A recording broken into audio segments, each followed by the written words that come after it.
Bonjour à toutes et bonjour à tous, ravi de vous retrouver sur TV7 pour un nouvel épisode des Yeux de l'Aventure. Comme vous le voyez, direction le Japon, mais on va rester à Bordeaux et on va parler de kendo. Pour cela, nous sommes venus ici au club de Pessac avec Marcel. Alors Marcel, on est sur quel club ici d'abord pour commencer?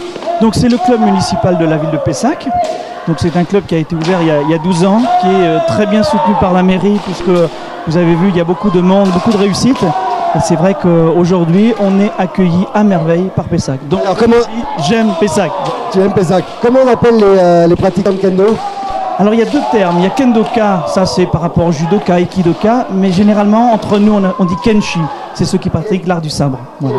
D'accord. Donc, et là il y a pratiquement une cinquantaine de personnes, donc effectivement il y a une très très bonne participation.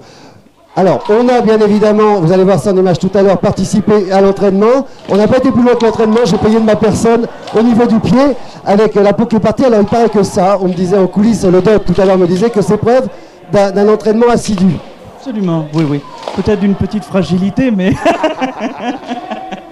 oui, disons que chaque sport a ses petits inconvénients, on va dire, mais voilà. Il faut que le métier rentre, c'est ce qu'on dit. Alors, qui peut pratiquer le kendo? Justement, c'est pour ça qu'on voulait venir. C'est un sport à la base qui est tiré du sabre des samouraïs. Bien évidemment, on ne peut pas combattre avec de véritables sabres. Et ce sport a été, je crois, inventé à la base pour pouvoir continuer les combats, s'entraîner et amener des véritables impacts. Parce que c'est quand même, il y a de l'impact, mais il y a de la protection. Voilà. Il y a, en fait, tout le monde peut pratiquer, pas trop jeune quand même, parce que vous avez vu, surtout l'entraînement, ce qu'on a pu faire, il faut quand même un maintien mental, hein, c'est-à-dire que la séance est quand même un peu longue, même si pour les jeunes, on diminue cette séance. Vous avez vu que les jeunes n'ont fait que 1 heure et demie, donc on adapte tout à fait. Mais disons que c'est pas donné à tout le monde. Après, c'est ouvert à tous. C'est-à-dire que chacun va donner ce qu'il a. On n'est pas obligé d'être un champion, d'être fort physiquement. On fait avec les moyens qu'on a. Et ça, c'est typiquement japonais. C'est pas la compétence ou la force physique qui compte. C'est l'envie et la passion. Et le mental, comme tout sport japonais qui se respecte, il y a un gros travail de mental, de concentration. On va le voir tout à l'heure, il y a du rythme à avoir, de la vivacité, être en timing aussi entre la frappe et le pied. On a des déplacements en frottement. Enfin, tout ça doit pouvoir s'insérer, s'ingurgiter, s'apprendre. Oui, il faut beaucoup de temps. Donc c'est pas très dans la société d'aujourd'hui. Il faut laisser faire le temps. Il faut accepter de ne pas réussir. Donc ça c'est bien. C'est très bien. Les jeunes l'apprécient beaucoup parce que c'est pas scolaire. On n'est pas bon. On n'a pas 0 sur 20 ou 20 sur 20. On apprend, on s'amuse. Et moi, je tiens au club à ce qu'il y ait le plaisir avant tout, quoi. Donc la réussite, elle vient quand elle vient. Alors Marcel, pour pratiquer le kendo, il faut un équipement et des protections, puisque il y a des frappes qui sont portées, des frappes assez violentes, toutefois. Donc, alors on va commencer par le sabre, le shinai, c'est ça? Voilà, donc le sabre qui représente un sabre comme le sabre japonais, bon, qui a été remplacé par les lattes de bambou qui sont l'une contre l'autre, qui sont fixées, qui plient, qui font beaucoup de bruit, mais qui sont souples et qui permettent d'absorber le choc, puisque bon, la frappe est bien réelle, hein. Et on ne doit toucher son partenaire que sur la partie supérieure, celle qui est marquée entre les deux parties de cuir, ce qui fait qu'on a le shinai qui se met à plier et à frapper l'une latte contre l'autre et faire un bruit. C'est le hippon, le début du hippon. Bien entendu, il y a beaucoup de choses, mais je ne rentrerai pas dans les détails pour aujourd'hui. Non, plus si infinité. C'est ça qui est intéressant dans ce sport, comme tu dis que la frappe est bien réelle, c'est on se lâche vraiment, on lâche les coups, on lâche son corps et on finit, on transpire bien. Alors, on frappe, on se protège. Donc on va commencer avec les côtés. Voilà, alors cette partie-là, c'est comme des gants, hein, qui sont très renforcés et qui permettent de protéger les poignets. Pourquoi? Pour attaquer, il faut tenir son sabre.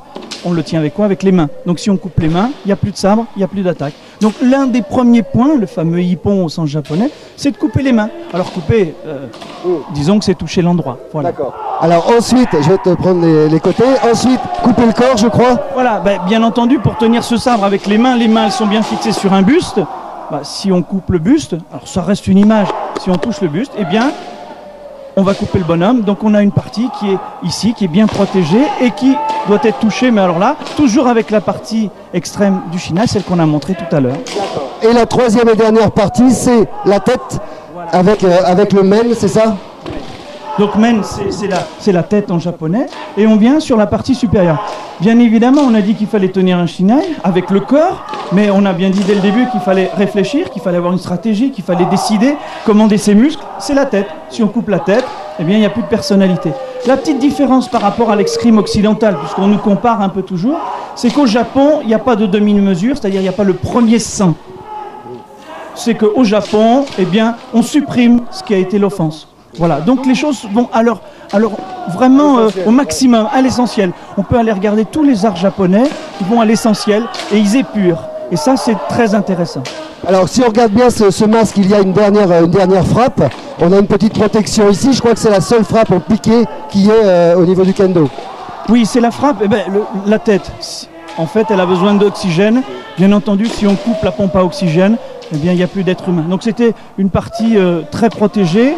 Et c'est une partie très psychologique. Donc celle-ci, on l'utilise. Il faut dire qu'il y a 4 frappes. Mais quelque part, celle-ci, on se la réserve parce qu'elle est beaucoup plus dangereuse sur les effets qu'elle procure chez l'autre, quoi. Donc on ne la laisse faire qu'à des gens qui la maîtrisent un peu mieux, quoi. Voilà, ça c'est bien expliqué. De toute façon, c'est pas pour rien que tu enseignes ici. T'es 5e dan, je le rappelle. C'est très agréable en tout cas. On va te laisser retourner au cours. On va regarder les images et nous on va se retrouver après avec la présidente pour discuter des tarifs pour les gens qui veulent venir rejoindre votre club. C'est parti, Magnéto Serge.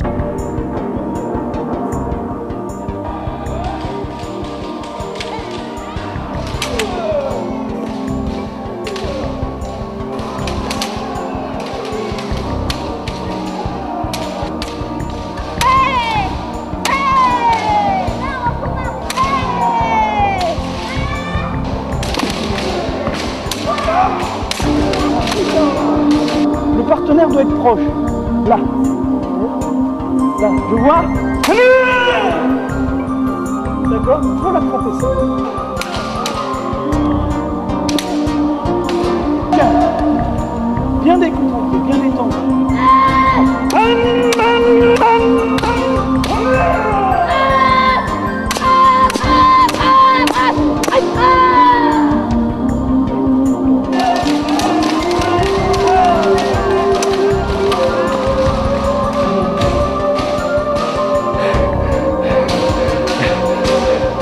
Si on me dit que je me donne pas à fond.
Voilà, et en plus c'est vraiment tout un cérémonial. Voilà les images donc de cet entraînement qu'on a fait en kendo.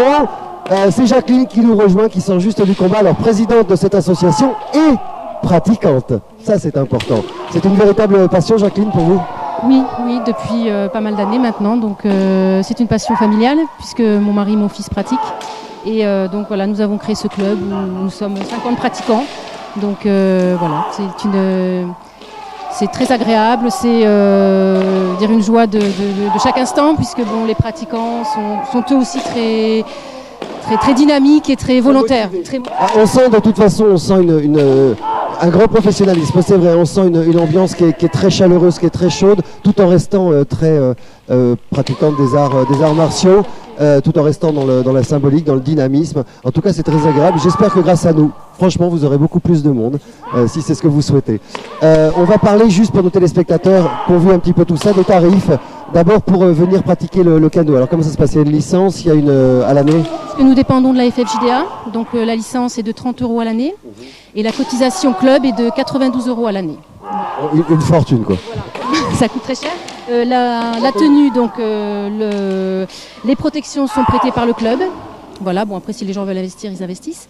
Les gens donc ont donc à acheter la tenue, c'est-à-dire la veste et la jupe, donc la veste le keko et la jupe le hakama, voilà, et le shinai en bambou qui est de différentes tailles selon les pratiquants. Voilà. C'est extraordinaire parce que de mémoire, ça coûte relativement cher l'équipement, c'est-à-dire le mène, le plastron, les côtés, c'est quelque chose, c'est un gros investissement. Donc c'est bien de pouvoir le prêter aux pratiquants.